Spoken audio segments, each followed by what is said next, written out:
everybody, it's me, Jacob, and I've got something very important to say. Happy Easter! Get it!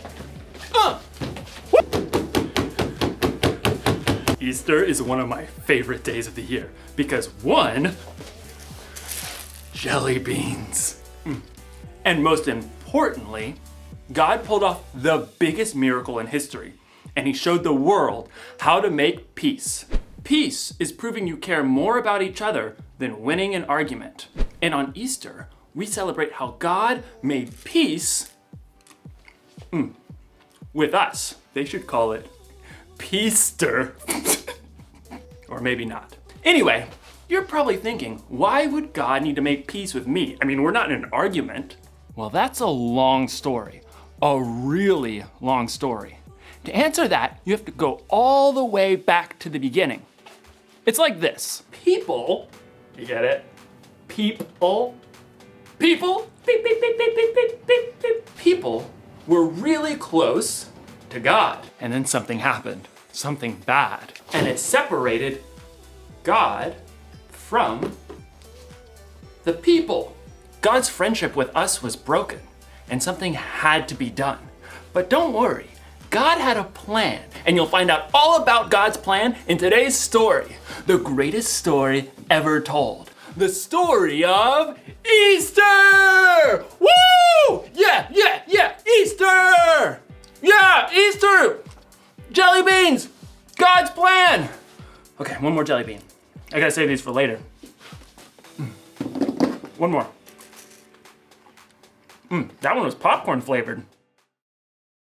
The Bible. It's 66 books of history, stories, letters, and poetry that fit together to form God's one big story. The epic adventure of how He created us and loves us so much that He made a way to rescue us. As we travel through the Bible, from Genesis to Revelation, we discover people who met God and found their lives changed forever. Now, for an amazing story. Inspired by the entire Bible. In the beginning, God created a magnificent paradise, and everything in it was good. He created water and land and plants and trees and birds and fish and animals. And then, from the very dust of the earth, God created a man called Adam. He created a woman called Eve. They were the first two people on earth, made in God's image, living peacefully in paradise.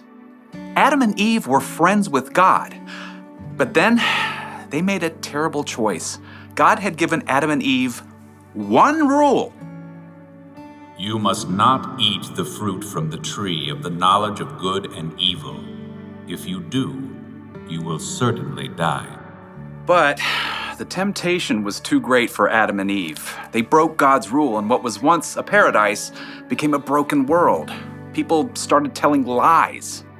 It was the woman you put here with me. She made me eat it. Brother fought against brother. No! Selfishness spread through generations. When there had been peace in the garden, now there was pain and sin and death separating people from their Creator. But God had a plan to make peace once again with the people He loved so much. Hundreds of years after Adam and Eve broke His rule, God chose a man named Abraham and said, All nations on earth will be blessed because of you. Look up at the sky. Count the stars if you can. That's how many children will be born into your family. So Abraham had a son, Isaac, and Isaac grew up to have two sons of his own, Jacob and Esau. And those two sons had children of their own. Jacob, who God renamed Israel, he himself had 12 sons. So God had given Abraham a huge family just like He promised.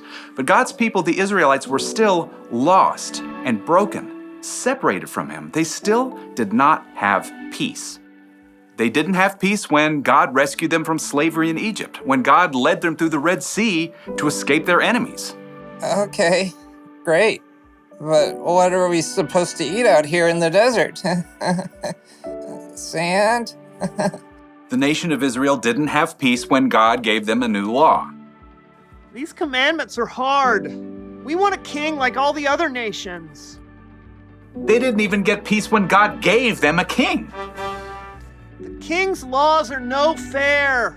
We want a new God, like all the other nations. Nope.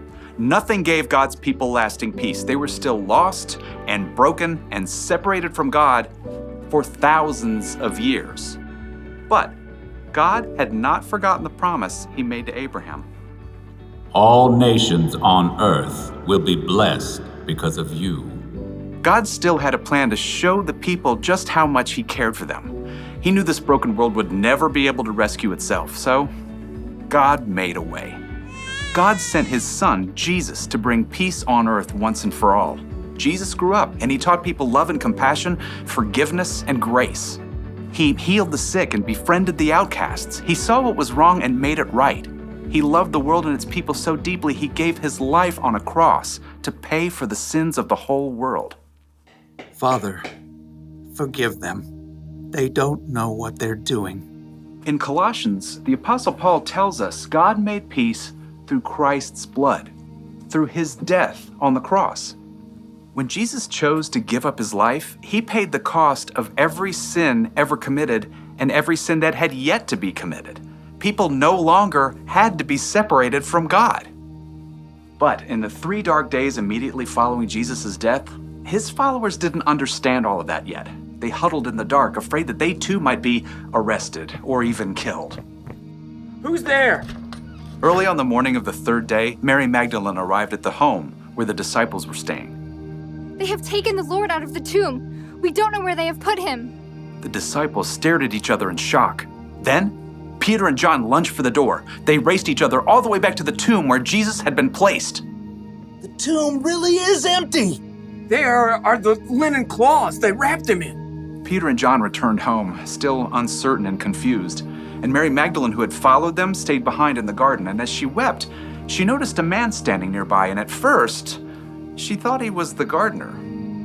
Sir, did you carry Jesus away? Tell me where you put him. Mary. The instant the man spoke, Mary Magdalene knew immediately who he was.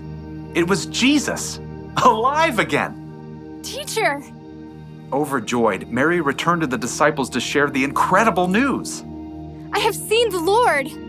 It was true. Jesus had come back from the dead. He's more powerful than sin, more powerful than death.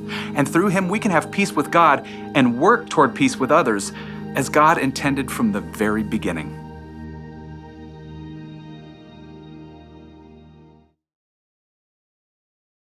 So it's like this.